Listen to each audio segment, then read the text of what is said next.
Collinsworth proud. I don't know if you know about that, but well done. My question is, how much of this run that you guys have been on 5-2 in February is the freshmen finally having that time to be seasoned at the college basketball level, and guys like yourself sort of raising their game, understanding what it takes at this level? For us, I mean, it's been pretty crucial and evident on the court how we've been developing so much during the season. So I'll say it's perfect time in February, right? The month right before March, where everything is want to go home. So we're just out there playing our best basketball. Even though we have a lot to work on, we're doing the best we can out there, especially being so young. There was the Purdue game where I'm pretty sure you had 4 fouls in 4 minutes. Yeah. Last game, Rutgers, you guys played physical defensively, but you've been able to stay out of trouble a bit more. How does that get coached? How do you get coached to not foul but play physical? Being smarter. A lot of coaches say I like to reach a lot. So knowing when it's time to reach, when it's not time to reach, who I can reach on, and just playing overall smarter basketball. Like you said in that Purdue game, I was out there just playing young, reckless basketball, not being smart.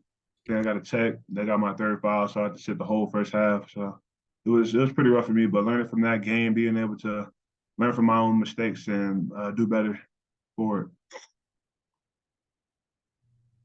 Hey, Tarris, against both Michigan State and Rutgers, you had some key defensive stops, a couple of blocks, and late in both those games. How much pride do you take in being like a defensive closer on the floor? Man, I take a lot of pride in that. I mean, I tell the team, I mean, it's a ritual now that every game it gets under 5 minutes. I'm gonna get a big time block to help us win that game. So that's what I know I'm gonna do, and just stay solid in defensive end. That's where I hang my hat and take pride in it. You guys saw Wisconsin less than 2 weeks ago. I guess just how helpful is it to play a team twice in such close proximity? Yeah, really helpful. I mean, we saw a scouting report. We're looking at it through it today. We're like, man, we just played these dudes. We know their plays. We know their system. We know who to watch out for. Who's gonna impact defensive side, offensive side. So it is pretty helpful knowing we played at their spot and learning from last game. I mean, last 10 minutes they didn't score a single bucket except for free throws. So knowing that we have to stay solid on defensive end and play a whole 40 minutes, not just 20, not just 15, but we have to play a whole solid 40 minutes of basketball in order to win this game. Does it feel like you let that one get away, knowing that you didn't score? I mean, it was a dagger knowing that we lost the game, but seeing that they didn't score a single bucket in the last 10 minutes of the game, how we were playing great defensively, I just hurt even more. So like I said, we have to learn from that loss, learn from what we did wrong in that game, and take it to tomorrow's game so we can come up with the win.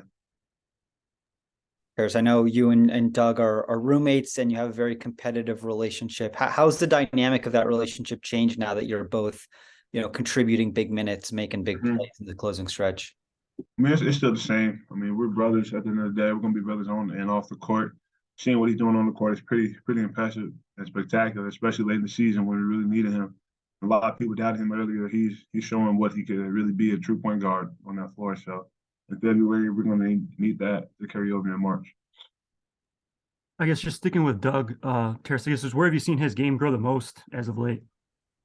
I'll say defensively, he's been able to play a lot smarter, keeping guards in front. Offensively, I think not a thing. I know he's been letting the game come to him. His pace has changed. He's playing a little bit faster, but he's also playing smarter. Not as many turnovers. He's getting a lot of assists, shooting open mid-range, shooting open shots. He's playing through the offense. He's just a really dynamic point guard that's really helping us go to that next level. All right, and then I have a couple questions about Joey. He's going to be the lone senior honored for tomorrow's game. I guess just what's he like as a teammate, and I guess just how would you describe him? I call him the wise owl.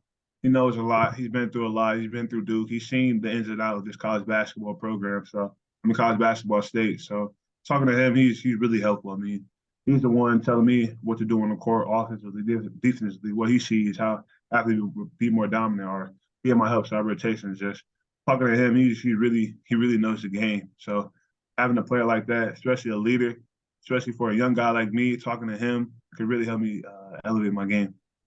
Right, and is there any tips or wisdom he's passed on that's really stuck with you? Be more dominant on the court.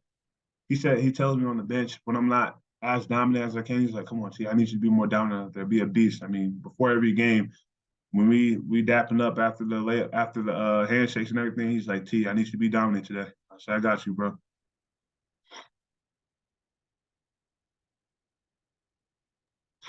Terrace, I noticed your Instagram profile picture is Poe from Kung Fu Pandas. Is there a Yeah. story behind that, or I guess why that?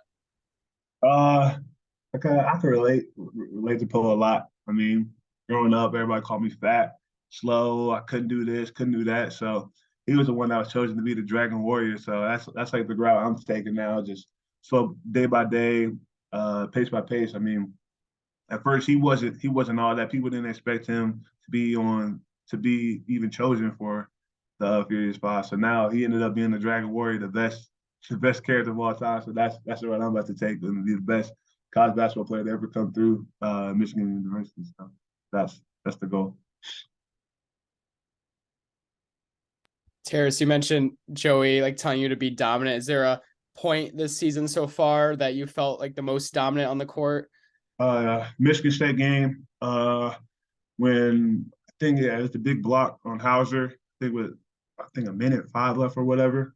I can remember vividly. I'm down. I'm supposed to be high guy, but Joey's like, no, you take the low. So just in case he goes up for the layup, you could block it. So just remember him. He's talking to me on the court. Ended up getting the block. Thanked him later after the game. Just communicating with him and helping me throughout every step of his college career.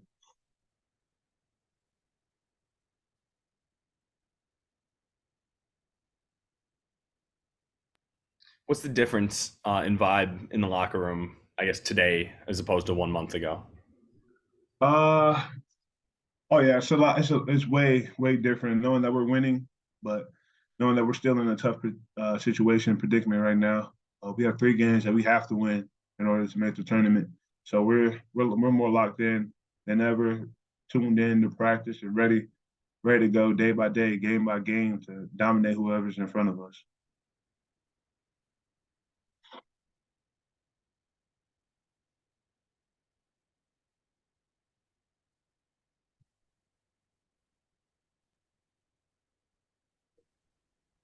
I think I'm good. Yeah. Hey, Terrace.